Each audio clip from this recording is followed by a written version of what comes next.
పార్టీలో అనూహ్యమైన మార్పులు చాలా జరిగాయి. మార్పులు అనడం కంటే కీలకమైన నేతలుగా భావించినటువంటి వారు పార్టీని రాజీనామా చేసి బయటకు వెళ్ళిపోయారు. ఒక విధంగా చెప్పాలంటే వాళ్ళు పార్టీని వదిలి వెళతారని ఎప్పుడూ ఊహించినటువంటి వ్యక్తులు పార్టీని వదిలి ఇతర పార్టీల్లో చేరారు. కొందరు పార్టీల్లో చేరకోకుండా కామ్గా ఉన్నారు. దాని మీద ఒక విశ్లేషణని మీ ముందుంచాలనేటువంటి ప్రయత్నం నాది. దీనిలో ప్రధానంగా విజయసాయిరెడ్డి గారు అసలు పార్టీని వదిలి వెళ్ళిపోతాడని, కాముగా ఉంటాడని ఎవరు ఊహించలేదు. ఎందుకంటే విజయసాయిరెడ్డి గారికి వైఎస్ఆర్ కాంగ్రెస్ పార్టీ ప్రారంభించిన దగ్గర నుంచి దక్కినటువంటి ప్రాధాన్యత చిన్న ప్రాధాన్యత కాదు. ఆయనకి పార్లమెంటు సభ్యులుగా ఇచ్చారు, తరువాత ఆయన పార్లమెంటరీ నాయకుడిగా చేశారు, జాతీయ వైఎస్ఆర్ కాంగ్రెస్ పార్టీకి జనరల్ సెక్రటరీగా చేశారు. అసలు జగన్మోహన్ రెడ్డి గారి తర్వాత ఆయనే పార్టీని నడిపేది అనేటువంటి భావన కూడా తీసుకొచ్చే విధంగా జగన్మోహన్ రెడ్డి గారు ప్రయత్నం చేశారు. అలాంటి విజయసాయిరెడ్డి గారు పార్టీని వదిలి వెళ్ళారు. పార్టీ ఇచ్చినటువంటి రాజ్యసభకు రాజీనామా చేసి వెళ్ళారు. అఫ్కోర్స్ ఏ పార్టీలోనూ చేరలేదనుకోండి. ఆయన ఒక మాటలో చెప్పాలంటే ఆయన అసలు రాజకీయ నాయకుడే కాదు, ఒక చార్టర్డ్ అకౌంటెంట్, రాజశేఖర రెడ్డి గారి కుటుంబానికి సన్నిహితంగా ఉండేటటువంటి వ్యక్తి. రాజశేఖర రెడ్డి గారి మరణం తర్వాత జగన్మోహన్ రెడ్డి గారు ప్రాంతీయ పార్టీ పెట్టినప్పుడు ఆయన్ని రాజకీయ నాయకుడిగా జగన్మోహన్ రెడ్డి గారే చేశాడనేది నా అభిప్రాయం. అలాంటి విజయసాయిరెడ్డి గారు పార్టీని వదిలి వెళ్ళిన తర్వాత పార్టీలో పెద్ద లోటనేమీ అనిపించడం లేదు. కానీ ఆయన ఎంత నష్టపోయాడో బహుశా ఇప్పుడు ఆయనకు అర్థమవుతూ ఉంటుందని నా అభిప్రాయం. ఆయనకి ఇక్కడున్న ప్రాధాన్యత ఎక్కడికి వెళ్ళినా రాదు అనే విషయాన్ని ఆయన కొద్దిగా ఆలస్యంగా తెలుసుకున్నాడని నా అభిప్రాయం. దానితో పాటు ఆయన కొన్ని కామెంట్స్ చేస్తున్నాడు, అది నాకు కొద్దిగా బాధ కలిగిస్తూ ఉంది. అదేంటంటే జగన్మోహన్ రెడ్డి గారు చుట్టూరా ఉన్నటువంటి వ్యక్తులు సలహాలు సక్రమంగా ఇవ్వడం లేదని, దానివల్లే పార్టీ దెబ్బతింటుందని ఆయన అనడం చూసినప్పుడు నాకు కొద్దిగా హాస్యాస్పదం అనిపిస్తుంది. ఎందుకంటే ఆయన కన్నా ఎక్కువ సలహాలు ఇచ్చినటువంటి నాయకులు జగన్మోహన్ రెడ్డి గారి దగ్గర ఎవరు ఉండరు. సరే, యాతావాత నేను చెప్పదలుచుకున్నది ఏంటంటే విజయసాయిరెడ్డి గారు పార్టీ వదిలి వెళ్ళడం వల్ల పార్టీకి కించిత్ నష్టం జరగకపోగా విజయసాయిరెడ్డి గారి రాజకీయాలకు మాత్రం తెరపడే పరిస్థితి వచ్చిందని నేను అభిప్రాయపడుతూ ఉన్నా. మరొక నేత కాళీకృష్ణ శ్రీనివాస్, ఏలూరు నాని, జూనియర్ పొలిటీషియన్. రాజశేఖర రెడ్డి గారి దగ్గర నుంచి రాజకీయాల్లో చిన్న వయసు నుంచి పెరుగుతూ వచ్చినటువంటి వ్యక్తి. జగన్మోహన్ రెడ్డి గారు అధికారంలోకి వచ్చిన తర్వాత ఈ రాష్ట్రానికి ఉప ముఖ్యమంత్రిగా చేశారు. దానితో పాటు ఆరోగ్య శాఖ ఇచ్చారు. అంతకుముందు ఎమ్మెల్సీ కూడా ఇచ్చారు. చాలా ఎక్కువ గౌరవాన్ని ఇచ్చినటువంటి వ్యక్తి కాళీకృష్ణ శ్రీనివాస్, ఆళ్ళ నాని. ఆశ్చర్యం, ప్రభుత్వం పోంగానే, అధికారం నుంచి దిగిపోగానే పార్టీకి రాజీనామా చేసి చాలా కాలం తర్వాత తెలుగుదేశంలో చేరాడు.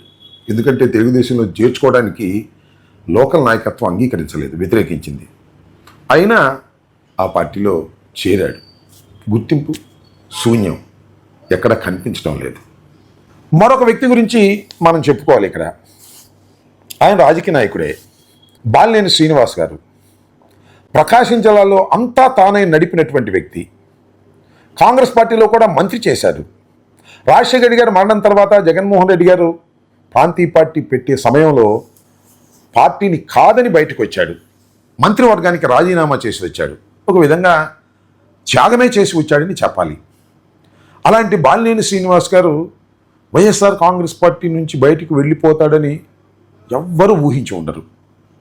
అలాంటి వ్యక్తి పార్టీ ఓటమి పాలైన తర్వాత పార్టీకి రాజీనామా చేశారు. చివరికి జనసేన పార్టీలో చేరారు. ఏంటి ఆయన పరిస్థితి? వాళ్ళ ప్రకాశం జిల్లాలో ఆయన పరిస్థితి ఏంటి? రాజకీయాల్లో ఆయన పరిస్థితి ఏంటి? ఒకసారి మనం ఆలోచిస్తే అది కూడా శూన్యమని అనిపిస్తుంది. ఎక్కడా ప్రాముఖ్యత కనిపించినటువంటి దశకి వెళ్ళారు. ఇక్కడ అధికారాన్ని చలాయించినటువంటి వ్యక్తులు రాజీనామా చేసి మరొక పార్టీలోకి చేరినప్పుడు వారికి అంత ప్రాధాన్యత లేకపోవటం అనేది చూస్తే నిజంగా ఎంత తప్పు చేసి ఉంటారు అనేది బహుశా వారు కూడా పశ్చాత్తాపడుతున్నారేమోనని నా అభిప్రాయం.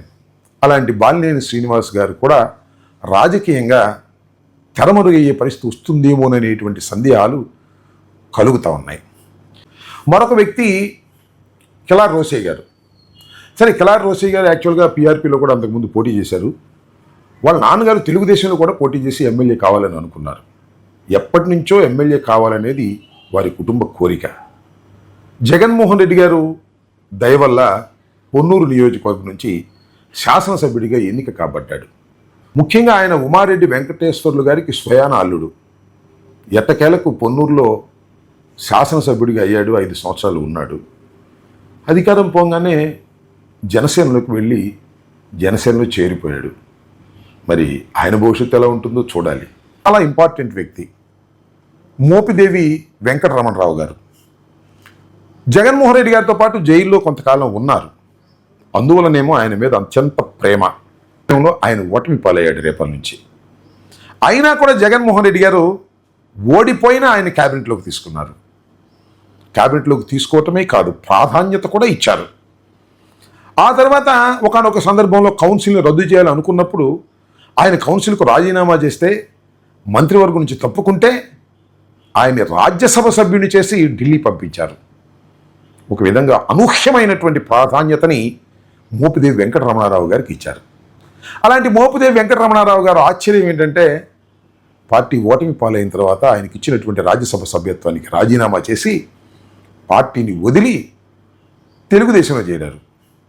అక్కడ ఏ విధమైన ప్రాధాన్యత ఉందో నేను మీకు ప్రత్యేకంగా చెప్పవలసిన అవసరం లేదు. బహుశా ఇప్పుడు మోపిదేవి వెంకటరమణారావు గారు కూడా ఎందుకు తప్పు చేశానని బాధపడతా ఉండుంటాడనేది నా అభిప్రాయం. అంతేకాదు, మరొక వ్యక్తి గురించి చెప్పుకోవాలి. ఆయన సామినేని ఉదయభాను.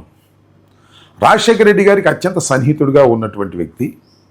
సౌమ్యుడు, మంచివాడని కూడా పేరు. జగన్మోహన్ రెడ్డి గారు ప్రాంతీయ పార్టీ పెట్టినప్పుడు ముందు వచ్చినటువంటి వ్యక్తుల్లో సామినేని ఉదయభాను కూడా. కృష్ణా జిల్లాకి అధ్యక్షుడిగా కూడా పనిచేశాడు. శాసనసభ్యుడయ్యాడు. శాసనసభ్యుడైన తర్వాత ఆయనకి శాసనసభలో విప్ కూడా ఇచ్చారు, ప్రాధాన్యత ఇచ్చారు. బహుశా ఆయన ఈ ప్రాధాన్యత చాలా లేదనుకుని ఉండొచ్చు, లేదా మంత్రి కాలేకపోయానని అనుకుని ఉండవచ్చు. మరి ఎందుకు పార్టీని వదిలి వెళ్ళాడో నాకైతే అర్థం కాలేదు. ఇక్కడ ప్రాముఖ్యత లేదని వెళ్ళాడా, లేక వైఎస్ఆర్ కాంగ్రెస్ పార్టీ పని అయిపోయిందనుకుని వెళ్ళాడో నాకు తెలియదు. తప్పు చేశాడు. ఈ పార్టీని వదిలి వెళ్ళి జనసేన పార్టీలో చేరాడు. జనసేనలో పార్టీ అధ్యక్షుడిగా కృష్ణా జిల్లాకి ఇచ్చిన పెద్ద ప్రాధాన్యత కలిగినటువంటి స్థానంలో జనసేనలో ఉన్నాడని నేను అనుకోవటం లేదు. ఆయన కూడా మనసు చింతిస్తూనే ఉంటుందని నా అభిప్రాయం. ఇంకపోతే భీమవరం శ్రీనివాస్, పవన్ కళ్యాణ్ గారి మీద దెబ్బగొట్టి గెలిచినటువంటి వ్యక్తి.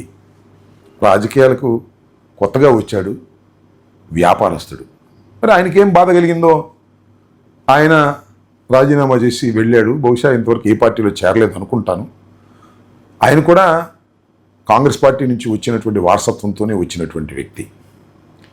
మరి ఆయన భవిష్యత్తు ఎలా ఉంటుందో వేచి చూడాలి. ఇకపోతే అవంతి శ్రీనివాస్ గారు మంత్రిగా చేశారు వైఎస్ఆర్ కాంగ్రెస్ పార్టీలో. అయితే ఆయన అంతకుముందు పీఆర్పీలో కూడా ఉన్నారు. ఎన్నికలకు ముందు మాత్రమే ఆయన వైసీపీలోకి వచ్చారు. ఆయనకి లాటరీ కొట్టినట్టుగా ఫస్ట్ క్యాబినెట్లోనే ఆయనకి మంత్రివర్గంలో స్థానం జగన్మోహన్ రెడ్డి గారు కల్పించారు. సరే, ఆయనకి చాలా పెద్ద వ్యాపారాలు, కాలేజీలు, కళాశాలలు ఇలాంటివి ఉన్నాయి కాబట్టి అందువల్ల తాత్కాలికంగా ఏమైనా బయటకు వెళ్ళాడేమో నాకు తెలియదు. ఆయన కూడా పార్టీని వదిలి వెళ్ళినటువంటి వ్యక్తులు. వీళ్ళు కాకుండా చాలామంది ఉన్నారు, ఇంకా వాళ్ళంతా కొద్దిగా చిన్న చిన్న వాళ్ళు. ఎవరు వెళ్ళినా నేను చెప్పదలుచుకున్నది ఏమిటంటే పార్టీని వదిలిపెట్టి వెళ్ళినటువంటి వ్యక్తులకు 99% భవిష్యత్తు ఉంటుందని నేను అనుకోవటం లేదు, ఉండదు కూడా. ఎందుకంటే అధికారం వచ్చిన తర్వాత, ఆ పార్టీలో చేరిన తర్వాత ఆ అధికారాన్ని తీసుకురావడం కోసం శ్రమించినటువంటి నాయకులు కానీ కార్యకర్తలు కానీ నిన్నగాక మొన్న వచ్చిన వాళ్లకు ప్రాముఖ్యత ఇస్తే ఏ పార్టీలో అయినా ఎవరైనా ఊరుకుంటారా? అదేవిధంగా తెలుగుదేశంలో ఒరిజినల్ కార్యకర్తలు, నాయకులు పార్టీ అధికారంలోకి వచ్చిన తర్వాత, మీరు చేరిన తర్వాత మీకు ప్రాధాన్యత ఇస్తే వారు ఎలా సహిస్తారు? చిన్న కామన్ సెన్స్ పాయింట్. ఈ కామన్ సెన్స్ పాయింట్ని మిస్ అయి వైఎస్ఆర్ కాంగ్రెస్ పార్టీని వదిలి వెళ్ళినటువంటి మిత్రులు ఎంత బాధపడుతున్నారో, భవిష్యత్తులో వారికి ఏ విధమైనటువంటి అనుభవాలు వస్తాయో మీరే చూస్తారని నా అభిప్రాయం.